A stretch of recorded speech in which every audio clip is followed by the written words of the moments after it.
Well, hello again. Today I'm going to do a little bit of some staining and finishing of some replacement doors for a kitchen. Long story short, I'm not sure how well you're going to see this, but right in here there is, looks to be that the finish is rubbing off or wearing off. And there's some down here as well, all the way along here. You can actually take your fingernail and scrub it off.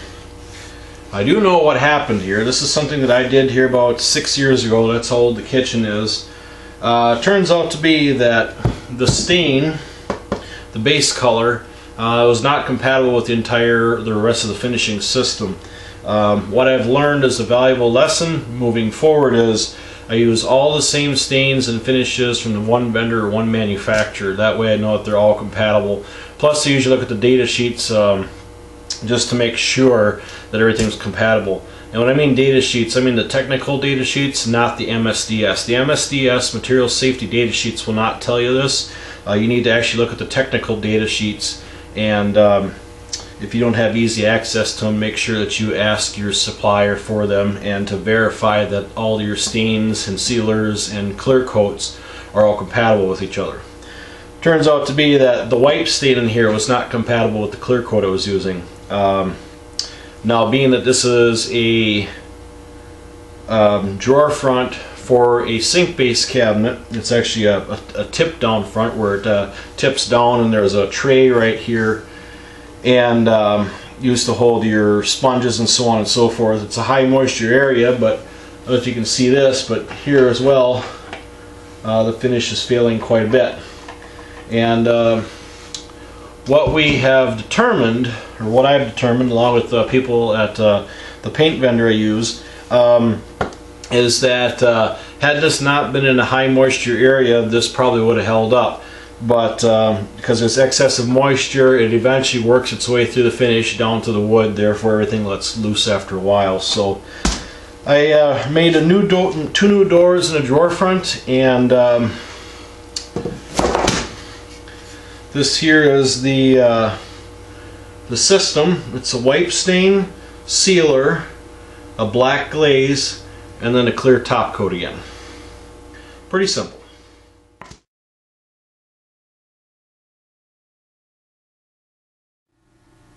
Okay, here's a close-up. You can just see this here. Just not a good thing at all. I'm thinking what happened is that there might have been, from the way it looks, with some finish missing here as well. And this here, it could have been that there might have been a wet or a damp dish towel hanging over this when it was open. And down here there's more of it. And there's a little bit here. Look at the back side. This is actually really nasty here. It's just not a good thing. I'm not so sure how well you can see this, but this is actually wrinkled, which is evidence of excessive moisture. So we will see what I can come up with here, and that's just not a good sign. But it's literally right down to the wood. There's a little bit of pigmentation here, but not much. So.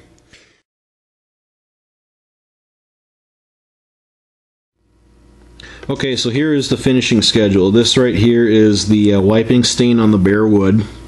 And then once the wipe stain's dry, for a minimum of an hour, I'll put on a coat of a fast dry high build vinyl sealer. It's been catalyzed with an acid catalyst. And then once that dries, I'll scuff it up with the 320 sponge, and then put on the glaze. And that's basically a real thick wiping stain. Wipe it on and then wipe it off, and then all the colorant hangs into the sanding scratches of the sealer. And then let that dry overnight, and then I'll put on the regular top coat that I use. This is about a 35-40 degree sheen, which is equivalent to pretty much a satin finish. So, and this is a pre-catalyzed high build lacquer that's been catalyzed again with an acid catalyst.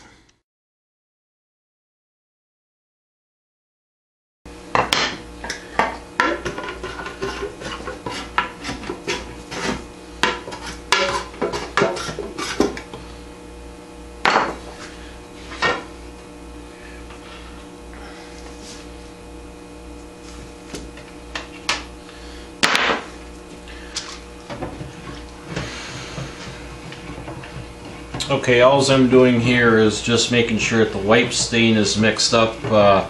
A typical wipe stain consists of a lot of slow solvents like mineral spirits, maybe a little bit of xylene,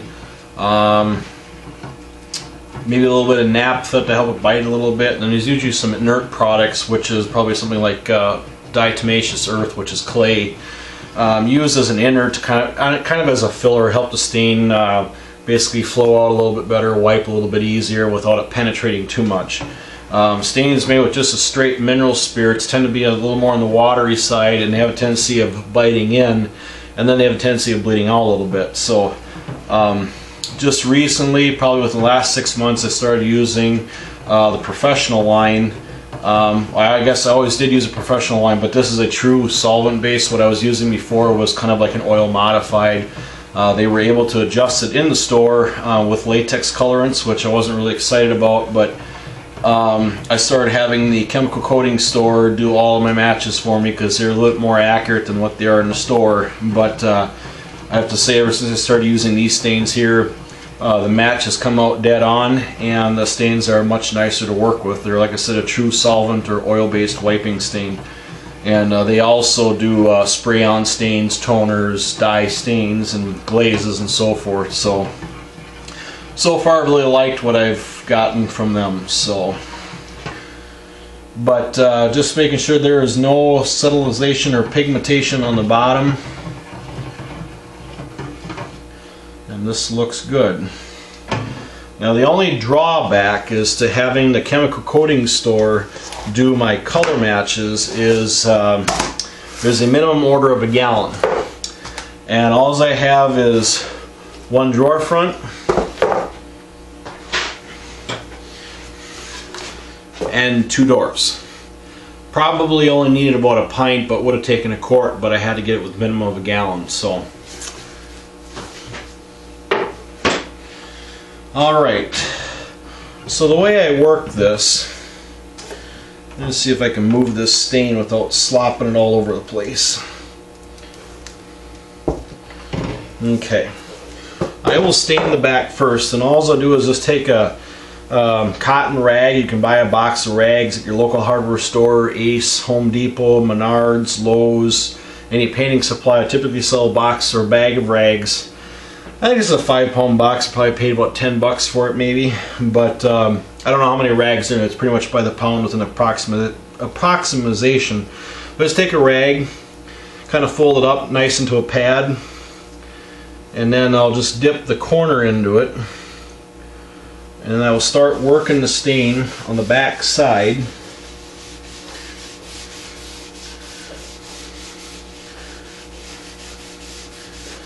And just work the stain around.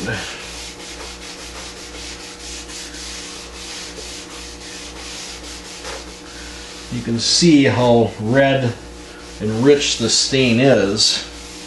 Fortunately, I'm going to lose a lot of color once I wipe it off. But here I'll get the edges.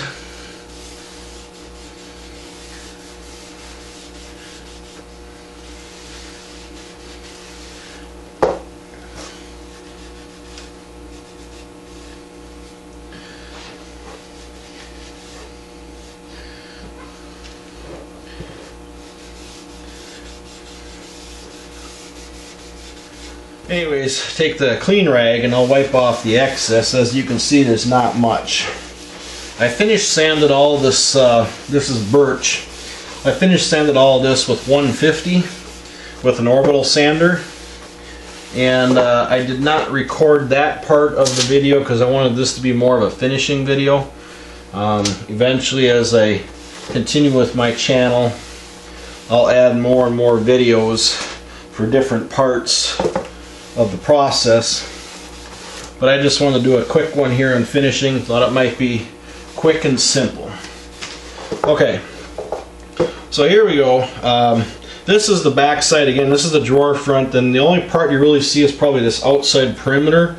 There's a tray that goes right here to hold your sponges and scouring pads and stuff like that, so you'll never see this. Even if I did, it wouldn't bother me any, just for a simple reason it is the back side of a drawer front, which is not a face side by no means. So I'll set this over in the drying rack to dry, and the next one we'll do is a door.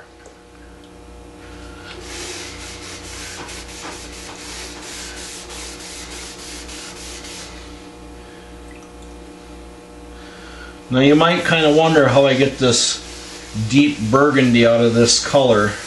Like I said earlier in the video, I was saying that there is a glaze over this, and the glaze gets applied over the sealer that sits over this, and that glaze is actually black. So there you get your depth out of that black glaze.